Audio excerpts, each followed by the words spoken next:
केलेल्या कामाचा प्रलंबित निधी तातडीनं देण्यात यावा या मागणीसाठी महाराष्ट्र राज्य शासकीय पाणीपुरवठा कंत्राटदार संघटनेतर्फे बुधवारी नागपुरात अर्धनग्न आंदोलन करण्यात आलं। राज्यात मागील 2 ते 2.5 वर्षापासून जलजीवन मिशन अंतर्गत कंत्राटदारांचे देयक थकीत आहेत। त्यामुळे कंत्राटदार अडचणीत आले आहेत। कंत्राटदारांनी राज्यात विविध ठिकाणी आंदोलन केलीत, तरीही शासनाचे लक्ष वेधलं गेलं नाही। त्यामुळे मुख्यमंत्री हे नागपूरचे असल्यानं नागपुरात आंदोलन करण्याचा निर्णय संघटनेनं घेतला। या अंतर्गत बुधवारी नागपुरातील संविधान चौकात सदस्यांनी अर्धनग्न होत सरकार विरोधात निदर्शने केली।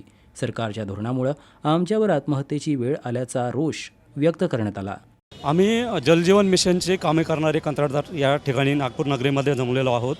अर्धनग्न आंदोलन करण्याची वेळ सरकारने आमच्यावर आणलेली आहे। आम्हाला सरकारला दाखवून द्यायचं आहे की तुम्ही आम्हाला आता कपडे पण ठेवलेले नाहीत, म्हणून आम्हाला या ठिकाणी अर्धनग्न होऊन आंदोलन करण्याची वेळ आलेली आहे। गेले 2-2.5 वर्ष झाले जलजीवन मिशनचे कामे करणाऱ्या कंत्राटदारांना निधी शासनाकडून दिला जात नाही आणि आम्ही केलेल्या कामाचे पैसे मागतो, आम्ही आगाऊ पैसे मागत नाही, तरी पण शासन आमची दखल घेत नाही। आम्ही गेले वर्षभरापासून ठिकठिकाणी आंदोलनं केले, जिल्हा लेवलला आंदोलनं केले, कल्याण मुंबई येथे महाअधिवेशन घेतलं, कोल्हापूर येथे महाअधिवेशन घेतलं, त्यात तरी सरकारला जाग येत नाही।